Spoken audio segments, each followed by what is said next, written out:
deep in the shadows. I know it's hard to put one foot in front of the other. Hi guys, CeeChronicles here. Welcome to the channel. I'm a post fragrance related content and would very much appreciate it if you did consider subscribing and joining this family. If you're returning, thank you so much for the continued support. I always see you guys in the comment section and I do appreciate. Lastly, please remember to hit the like and share button, as those two buttons are very helpful when it comes to ensuring that the video reaches many people. Now, today's video is going to be on the review of Gharam from the house of Lattafa.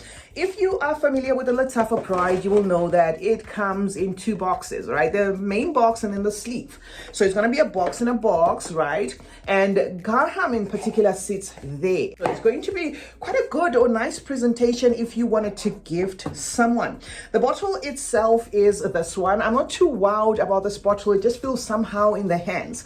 Looking at it is fine, but holding it is a bit weird. And I'm pretty sure some of you who own this bottle can attest to that. The roundedness of this kind of makes you feel as though you're going to drop it. And then the cap is so weird because it's a short cap on a very tall bottle, so it makes it a little bit weird. But anyway, we're not about that. We're here to decipher what this fragrance is doing. This has gone around as being likened to Perfume from the private line of Bulgari. That is not a fragrance I have, so I'm not going to talk about that, but I am going to give you a mental shortcut of a number of fragrances I have in my collection that vibe like this. Now, notes listed for this fragrance, guys, are pineapple, tangerine, and pear at the top. So we actually expect a fruitiness at the top there, but to my nose, it's barely there, especially the pineapple and the tangerine. By this I mean I do not get a prominent crisp citrus, which is something that I sometimes get from the tangerine. I'm not even getting like a sweet citrusiness, right?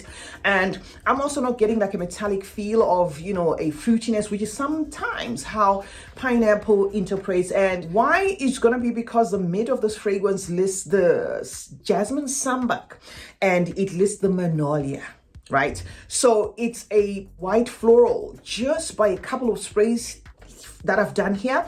And that you're going to do, if you have this fragrance, you are going to attest to the fact that this is a fragrance that asserts itself as a white floral. It may even have tuberose, but tuberose as a note is not listed. Now, the base of this fragrance then goes on to list the note of amber, sandalwood, praline, and some musk. If nobody had shown me that note pyramid, I would have sworn this fragrance has got a coconut in it. It kind of vibes the way some coconut brewed fragrances vibe. There's a coconutty undertone to this. There's a suntani undertone to this. There's a lotiony undertone to this, a lactonic undertone to this. Lactonic because of the praline. It probably is the one that is interpreting as lactonic and milky. But how we then arrive at that coconutty undertone, I'm not sure. Let us say the pear is interpreting as dusty, and the dusty pear then mixes with a lush, bold magnolia, not so much of the jasmine, because the jasmine is not the first thing that I think of here as the floral. Okay, it's not giving me green or indolic or anything. It's giving me mostly that lush, creamy, even textured floral, which maybe is the powdery pear mixing in a lush magnolia, and then mixing with a lactonic praline and then a milky sandalwood, resulting in a coconutty undertone.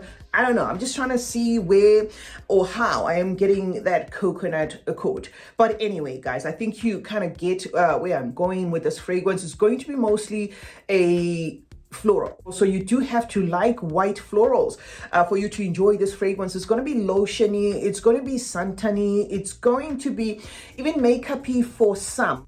The DNA in itself has that appeal that you get in some feminine fragrances, but as I always say, you wear what you want to wear. To cut to the chase, I have put 4 fragrances in front of me as some of the fragrances that will share a little bit of something with what's going on in this fragrance. but they're not. Clones of, no, is this a clone of? This is just to give you a mental shortcut, guys, to help you if you're curious as to what is this fragrance doing.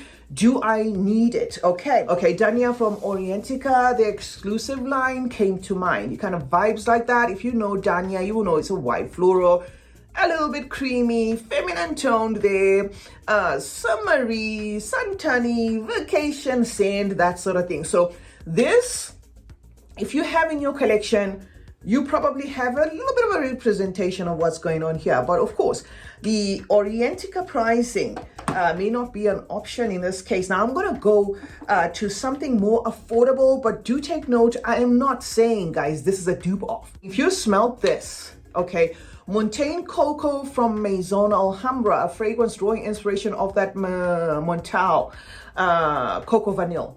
You will know that this one has got a coconut mixing with a vanilla. It is a little bit on the sweet side, especially the more it's been in my collection. Okay, it's definitely kind of a sweeter version of what's going on here without this one being, or without it being a dupe, or one being a dupe of the other. If you like this profile, then you're gonna love this fragrance, or you're gonna know whether you actually need it or not. I have a Kiali here, Utopia Vanilla Cocoa, another clone, you know, of that, I'm gonna spray this on myself, of that Cocoa Vanille. Okay, a very nice vanilla. This is more concentrated. This one is kind of like even a little bit denser version of this. So lastly, here is a fragrance that's almost at par. Even in terms of performance, what I get from this, I definitely get from this. Once this one runs out, there's no need for me to rush and refill it. If I still have this one in my collection, if I haven't decluttered this one in my collection. Guerlain Terracotta, right? Vibes the same in the powderiness, in the muskiness, in the white floralness, in that tropicalness, in that coconutty accord, in how it interprets even in the sweetness and everything. If you love this, you're certainly gonna love this. If you have this, you probably will know what this one smells like. That's what I'm saying, guys. Long story short, in this I get a fragrance that does the most when I spray on thickly woven clothing, on a fleece or a coat. It does way better than, say, I sprayed on a chiffon material. Not to say that both fragrances are mute on a chiffon material, but all I'm saying is you spray it on a chiffon material, you will be perceiving the scent more if you're in the heat, or there's like wafts of the air and then it rises to the surface, that sort of thing. The weather will actually work towards ensuring that it works a little bit harder. Lasting power for this kind of vibes the same way that I get with this, which is about 5 hours, somewhere thereabout, depending on the number of sprays. For those who may have looked at that note pyramid and go by the notes to purchase a fragrance, I will say outright, guys, do not purchase this fragrance hoping to have the pineapple note or the fruity notes shine as much as they do in other fragrances with similar notes, like the pineapple and that tangerine. The fruity undertone is certainly there, but it's more of those white florals that do the talking more, to an extent that the fruits are kind of lost in there.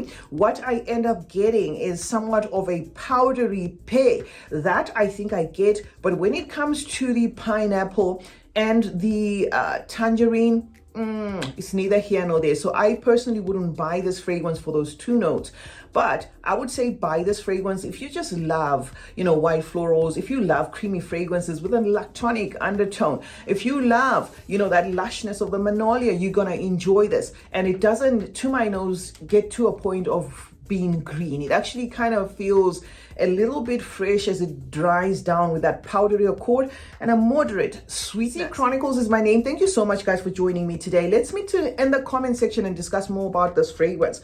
Let me know if you have it. It's a fragrance that, to my nose, is underwhelming because of the couple of profiles that I've shown you here that I already have. So it was something that I honestly could have passed on purchasing, but I already have it in my collection. So I'll tell you how it goes. If it thickens, I'll let you know.